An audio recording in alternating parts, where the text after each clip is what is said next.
පරිකල්පනය ඉමෑජිනේෂන් සිතින් මවා ගැනීමට ඇති හැකියාව.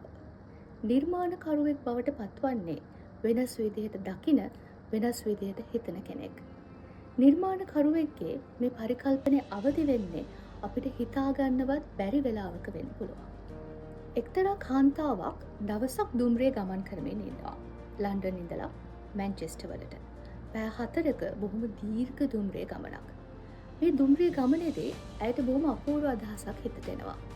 ඒ පැය 4 පුරාම ඇගේ පරිකල්පනය තුළ බොහොම අපූර්ව කතාන්දරයක් ලැබෙනවා. ඇය පවසනවා ඒ වෙලාවේ ඇගේ අතේ ලියන්න පෑනක් නොතිබ්බ එක වාසනාවක් කියලා. ඒ වෙලාවෙම ඇගේ පරිකල්පනය තුළ නිර්මාණය වුණු කතාව ලිව්වා නම් ඒ ගලාගෙන යාම බිඳ වැටෙන්න තිබෙනවා කියලා. දුම්රිය ගමන අවසන් කරලා ඇයි කතාව ලියනවා. ඇගේ හිතේ මැවෙන චරිත අඳිනවා. පොතේ පළවෙනි පරිච්ඡේදය ඇය 155 පාරක් ලියනවා. ඇගේ පරිකල්පනය තුළ මැවුණු චරිත ඒ විදිහටම නිර්මාණය කරන්න අවශ්‍ය නිසා. ඇය පොත ලියලා අවසන් කරනවා. වසර 5කට වඩා කාලයක් ඇයට ගත වෙනවා මේ පොතට පබ්ලිෂර් කෙනෙක් හොයාගන්න.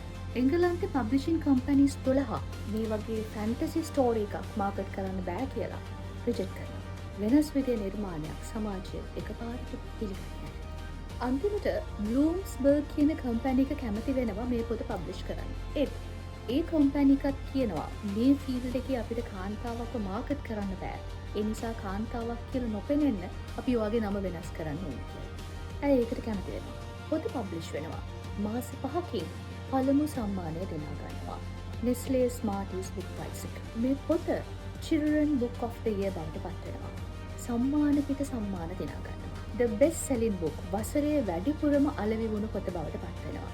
මේ අපූර්ව පොත් පෙළක් බුක් සීරීස් එකක් විදිහට මුද්‍රණයෙන් ප්‍රකාශයට පත් වෙනවා. ඇයට මේ පොත ඇමරිකාව තුළ පබ්ලිෂ් කරන්න ඕන වෙනවා.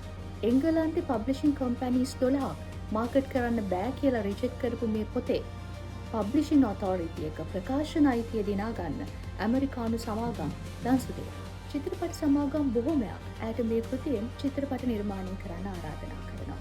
ඇය ප්‍රතික්ෂේප කරනවා. අන්තිමට ලෝකප්‍රකට වොනර් බ්‍රදර්ස් සමාගමේ ආරාධනය ඇය පිළිගන්නවා. බුක් සීරීස් එකෙන් ෆිල්ම් සීරීස් එකක් නිර්මාණය වෙනවා. මෙම චිත්‍රපටය ලෝකයේ වැඩිම ආදායමක් දිනාගත්ත টොප් 5 ෆිල්ම්ස් අතරට එනවා. ලෝකයේ මිලියන 500කට වැඩි පිරිසක් මේ චිත්‍රපටය නරඹනවා. ඔස්කා, ග්‍රැමී වගේ ඉහළ පෙළේ සම්මාන දිනා ගන්නවා.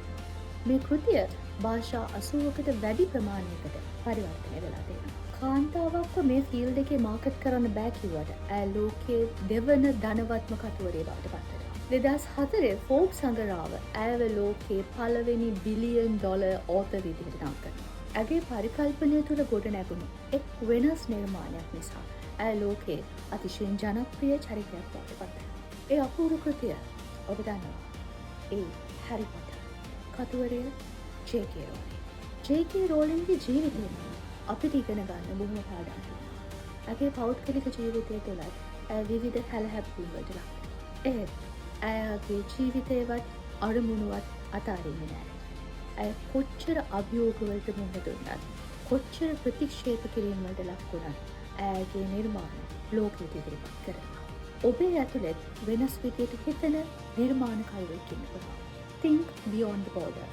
සීමාවෙන් එහාට හිතන්න. ඔබ නිර්මාණකරුවෙක් වෙන්න එතකොට. Learn beyond the syllabus. Syllabus එකෙන් එහාට දැනුම හොයන්න.